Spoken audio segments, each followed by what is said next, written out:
Vamos aí então para a questão número 20.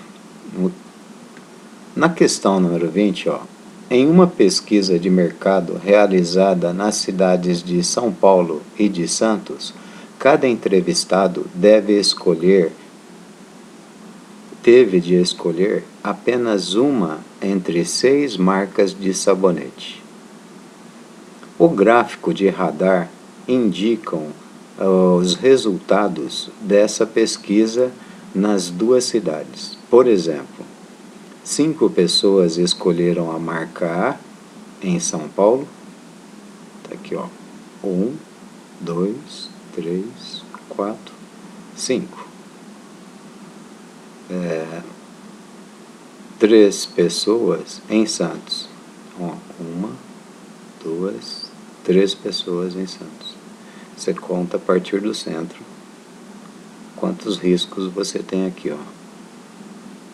E aí ele pergunta: sorteando-se ao acaso um dos entrevistados, considerando as duas cidades, qual a probabilidade de que essas pessoas tenham escolhido as marcas D ou a marca F? Então, a probabilidade de ter escolhido D ou F, letra A. Primeiro, ó, você tem que saber o número de elementos de D mais o número de elementos de F e dividir isso pelo número total de elementos. Então, quantos escolheram a marca D? Ó, em São Paulo, uma só pessoa. E em Santos, nenhuma. Então, marca D. Em São Paulo, uma. Em Santos, nenhuma. Agora, marca F. Ó, a marca F, ó.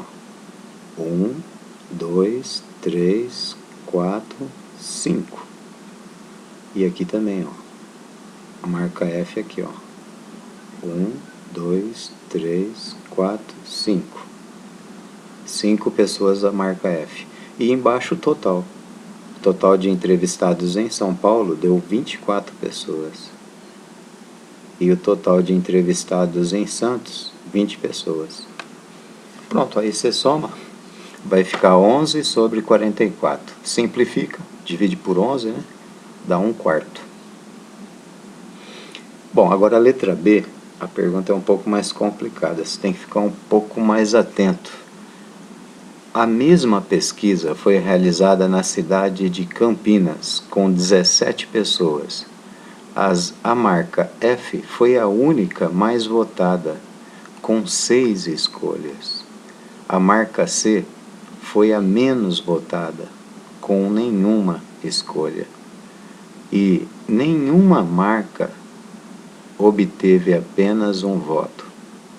Levando em consideração apenas essas informações, calcule o total de configurações diferentes possíveis de um gráfico de radar, no mesmo formato das pesquisas de São Paulo e Santos, com o resultado das pesquisas realizadas em Campinas. Bom, primeiro a gente tem que ver o seguinte: total de entrevistados, 17. A mais B mais C mais D mais F, mais E mais F, 17 pessoas. Depois, o que ele falou sobre F e C. Ó, ele falou que C teve nenhuma escolha e F, 6 escolhas, o mais votado. Aí depois ele fala que nenhuma marca obteve apenas um voto. Então essas marcas que restaram aí, ó, A, B, D e E, elas vão ter no mínimo 2 votos. Então, você pode considerar assim, ó, a marca A teve X mais 2 votos, o X pode ser 0.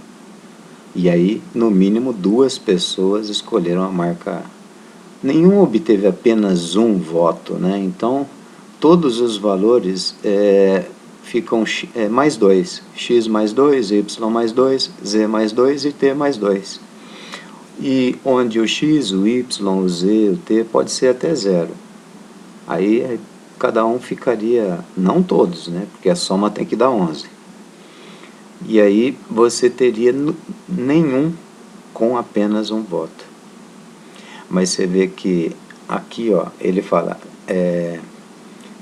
nenhuma marca obteve apenas um voto. Mas a marca C foi a única menos votada, então teve uma exceção. Isso que ele está falando foi de uma forma genérica, né? Então ficou estranho isso, ficou bem estranho. A gente fica confuso, né? Não sei se foi essa a intenção, mas deixa a gente perdido, né? A marca C foi a menos votada, com nenhum voto, com nenhuma escolha. Aí, nenhuma marca das que sobraram, então, né? Das outras, excetuando a marca F, que foi a mais votada, excetuando a marca C, que foi a menos votada, que tirou 0, as outras que sobraram, nenhuma delas obteve apenas um voto. Então, elas obtiveram no mínimo 2, cada uma, ó, já começa com 2. Agora pega esse 2 aí, passa subtraindo. Fica 11 menos 8, né? Aí fica x mais y mais z mais t, vai dar 3.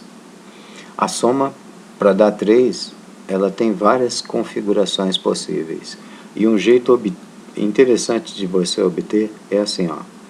Você faz a permutação dos símbolos 1, 1, 1, que é por causa do 3, entre os sinais de mais, ó. 1, 2, 3 sinais de mais, que estão aqui, ó.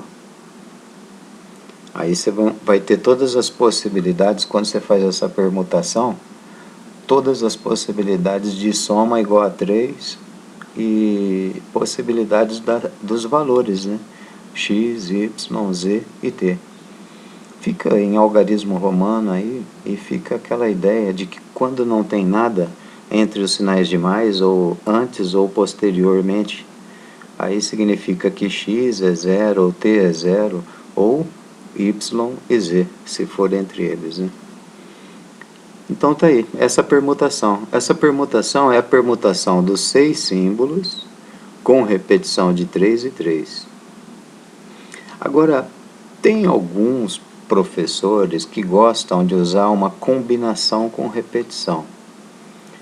Pega ou combina com repetição os 4 elementos aí, 3 a 3. Aí fica uma combinação de 7, 3 a 3, né? Mas eu prefiro usar permutação, eu acho mais interessante encarar assim, ó. Se aqui a soma tivesse que ser 6, você colocaria 6 risquinhos. E aí, vê quantos sinais de mais tem aqui. E coloca os sinais de mais também. Então, permuta esse símbolo. Permutando, você tem 6 fatorial, que é 6 vezes 5 vezes 4 vezes 3 vezes 2 vezes 1. Embaixo, 3 fatorial vezes 3 fatorial. Aí simplifica, dá 20. Tá aí. Questão número 20, a letra B, deu 20. Deixa eu confirmar. Isso mesmo, fica 5 vezes 4. Tá aí, então, questão número 20, muito interessante, exceto a nenhuma escolha ali que ficou estranha. Nenhum voto, apenas um voto. Nenhuma marca obteve apenas um voto. Se você parar para pensar, até que tá certo, porque aquela que obteve 0 também não obteve apenas um voto. Nem ao menos um voto, né?